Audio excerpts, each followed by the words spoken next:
मथुरा में शाही ईदगाह मस्जिद के मामले में जहां पर सर्वे के काम को लेकर मुहर अब लग चुकी है। न्यूज इंडिया की टीम भी वहां पर पहुंच चुकी है, वहां का जायजा भी ले रही है। लेकिन आगे अब क्या होगा सर्वे में, क्योंकि आपने देखा था तमाम तस्वीरें सामने आई थी जब सर्वे का काम शुरू हुआ था वाराणसी में। फिलहाल एक बड़ी खबर आपकी टीवी स्क्रीन पर सर्वे से जुड़ी आ रही है। एक बड़ी खबर आपकी टीवी स्क्रीन पर। तो अयोध्या काशी के बाद मथुरा की लड़ाई अब तेज हो गई है। बड़ी खबर जो आप देख रहे हैं, शाही ईदगाह मस्जिद का आमीन सर्वे आज से शुरू। तो बड़ी खबर इस वक्त की कोर्ट ने फिलहाल आमीन सर्वे की बात जो है उसे स्वीकार कर लिया है, उसे मंजूर कर लिया है।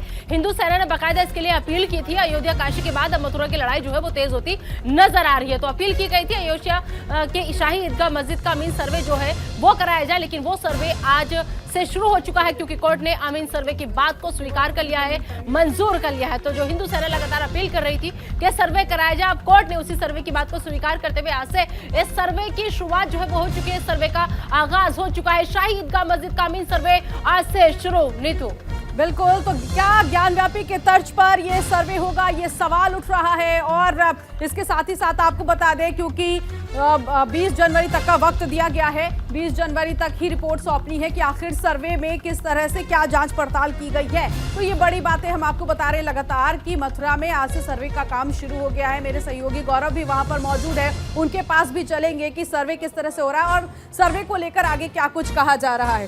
तो शाही ईदगाह और श्री कृष्ण जन्मभूमि, इसके बीच सर्वे। गौरव का रुख कर लेते हैं इस वक्त। गौरव, क्योंकि आप मथुरा में मौजूद है, सर्वे का काम आज से शुरू, क्या कुछ इस वक्त अपडेट?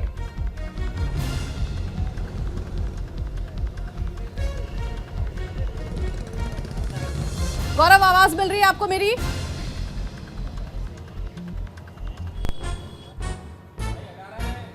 संपर्क नहीं हो पा रहा फिलहाल गौरव से। गौरव के पास जाने की कोशिश करेंगे और कैसे सर्वे का काम शुरू हो रहा है ये जानने की कोशिश करेंगे। लेकिन अयोध्या काशी के बाद मथुरा की लड़ाई तेज हो गई है और शाही ईदगाह मस्जिद का आमीन सर्वे आज से शुरू हुआ।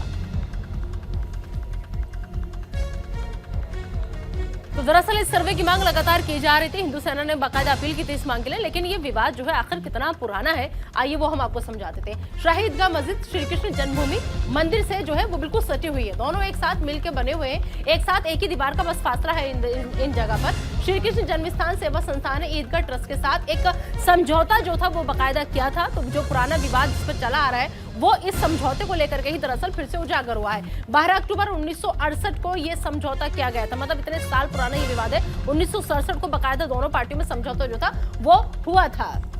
बिल्कुल, तो ये तमाम जो मामला है, ये जो पुराना विवाद है, ये तब से लेकर अब तक चला आ रहा है। गौरव हमारे साथ एक बार फिर से जुड़ गए। गौरव, मेरी आवाज मिल रही है? तो क्या कुछ इस वक्त अपडेट, सर्वे का काम शुरू हो गया?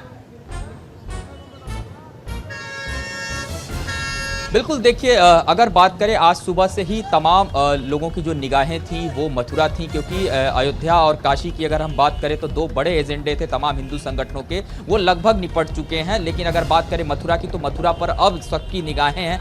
टोटल अगर हम देखें मथुरा को लेकर के, मथुरा की जो जिला अदालत इसमें 14 मामले हैं, अलग अलग तरीके के तमाम मामलों को लगाया गया है। आज जो एक प्रक्रिया होनी थी, खास करके आमीन नियुक्त किया जाना था, एक सर्वे आज से शुरू होना था। हमारे साथ एडवोकेट साहब हैं महेंद्र जी। महेंद्र जी, जिस तरीके से ये पूरी प्रक्रिया होनी थी, आज सुबह से इसकी शुरुआत हो जानी थी, लेकिन क्या कुछ रहा आज का पूरा, जरा वो समझाएं।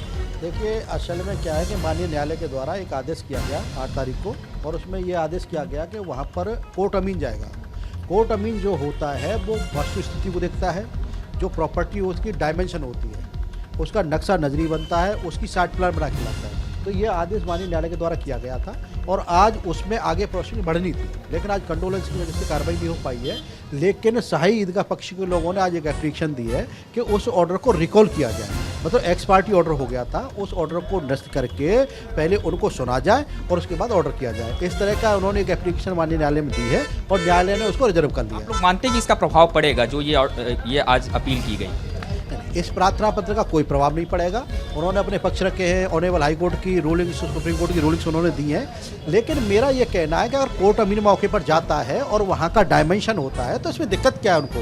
भाई सच्चाई सबके सामने आनी चाहिए। सच्चाई तो वो भी कह रहे हैं कि सच है, तो सच सब जानते हैं। तो सच के लिए अगर कोर्ट अमीन जाएगा, वहाँ जितने भी एविडेंसेज हैं उन्हें कलेक्ट करेगा और वो कोर्ट में दाखिल करेगा, तो ये एविडेंसेज एक महत्वपूर्ण पार्ट इस जजमेंट में निर्धारित करेंगी। आज मुस्लिम पक्ष से जब बातचीत हुई, उनका एक बड़ा एतराज ये था कि उनका ये कहना था कि इस पूरे मामले में उनको नोटिस नहीं किया गया कि वहाँ पर इस तरीके का कोई सर्वे करने जा रही है, कोई आमीन नियुक्त होना है। दूसरा, आपने कहा कि ASI की तरफ से वहाँ पे उनकी टीम जानी चाहिए, जो कि बहुत ऑथेंटिक है। आप कहते हैं कि आपके पास वो प्रूफ हैं जो बताते हैं कि वहाँ पर स्वास्तिक के निशान हैं, मूर्तियाँ हैं।